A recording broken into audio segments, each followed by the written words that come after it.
Hello ជំរាបសួរអ្នកទាំងអស់គ្នាជាថ្មីម្ដងទៀតហើយបងប្អូនថ្ងៃនេះគឺខ្ញុំមក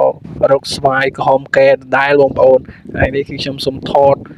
ផ្លែស្វាយដែលខ្ញុំរើសបានមុនហើយណាបងប្អូនកុំឲ្យថាចេះតែឃើញថតស្វាយរើសអត់ដឹងស្វាយបានមកពីណាថ្ងៃនេះខ្ញុំថតស្វាយរើសហើយខ្ញុំទៅរើសផ្ទាល់ដៃខាងក្រោមឲ្យមើលទៀតហើយនិយាយទៅថ្ងៃនេះអត់មានគោណាមកដេញជាមួយដូចវីដេអូលើកមុនទេវីដេអូលើកនេះគឺយើងរកអ្នកឯង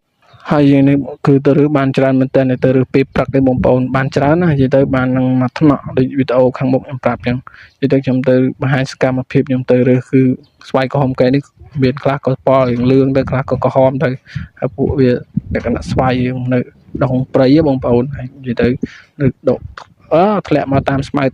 បងប្អូននៅគុំស្មៅគុំអីខ្ញុំថតដាក់ថ្នាក់ដាក់អីបងប្អូនបានទស្សនាហើយគឺខ្ញុំបានថតសកម្មភាពបង្ហាញនឹងកម្មភាពដើររោនៅពេលក្រោយនិយាយទៅយើងដាក់ថ្នាក់នឹងដាក់ក្នុងធ្ងន់កយើងលីបដើអីបដើបងប្អូនព្រោះដើកលឹងតាមដើមស្វាយខ្យល់បក់ជ្រុះទេបងប្អូនហើយបន្ទាប់មកទៀតក៏ជាសកម្មភាពវីដេអូខ្ញុំបង្ហាញរូបខ្ញុំដើររោតាមកលឹងដើមស្វាយហ្នឹងណាបងប្អូននិយាយទៅវីដេអូខ្ញុំធ្វើខ្លីៗទេក្នុងវីដេអូវែងត្រឹមតែ3នាទីទេអត់បានដល់យូរ7 8នាទី9នាទីទេតែប៉ុណ្្នឹងទេវីដេអូខ្ញុំធ្វើខ្លីៗបងប្អូនសួរបានទស្សនាអញ្ចឹងបងប្អូនហើយខ្ញុំដើរកន្លងដើមស្វាយខ្ញុំច្អល់បង្ហាញដើមស្វាយវីដេអូលើកមុនខ្ញុំមកថតហ្នឹងបងប្អូនមានអីទេបងប្អូនអើយដើមស្វាយដដែលទេខ្ញុំទៅរើសហ្នឹងតែគាត់លើកហ្នឹងគឺចង់បញ្ជាក់ដែរគឺអត់មានគោណាមករំខានទេព្រោះដោយសារពេលព្រឹកគោអត់ទាន់មានគោមើលអញ្ចឹងណាបងប្អូនហើយថាវីដេអូលើកនេះមានអីសុទ្ធពីរកស្វាយព្រៃស្វាយក្រហមកែស្វាយហ្នឹងទេបងប្អូន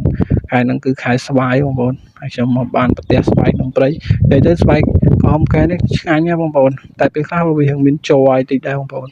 ជ័រច្រើននេះនិយាយទៅរៀងធំដែរអ្នកអត់សូវចេះហូបហើយអត់ដែរហូបអត់ចេះហូបដែរបងប្អូនហើយខ្ញុំដើរនឹងកន្លងពេញក្រោមដើមស្វាយហ្នឹងបែកញើសហូរញើសផងហើយខ្ញុំងើយឡើងលើផងក៏មានទុំឈូសមកធ្លាក់ទៅក្បាលទៅអីព្រោះខ្ញុំមកធ្លាក់ពីបុកព្រោះហើយសារអី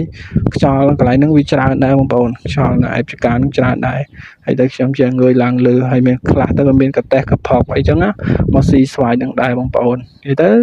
ឃើញស្វាយហ្នឹងគឺថាក្រហមល្អបងប្អូនទួចង់ហូបចង់ញ៉ាំមែនតើហើយខ្លះក៏ក្រហមខ្លះក៏លឿងដូចខ្ញុំប្រាប់ចឹងទៅខ្លះទៀតនៅចគាខ្ចីនៅលើចុងហើយខ្ញុំខំប្រឹងលើកនឹងចង់ចង់គឺកឲ្យបងប្អូននឹង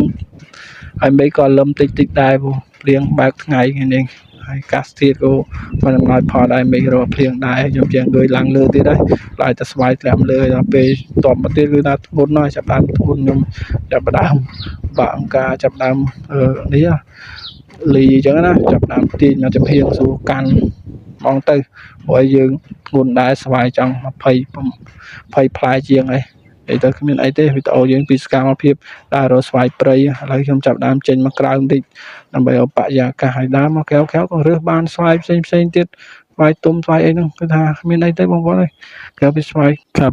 រហមកែហ្នឹងបងប្អូនសកម្មភាពថតពីស្វាយក្រហមកែអរគុណច្រើនបង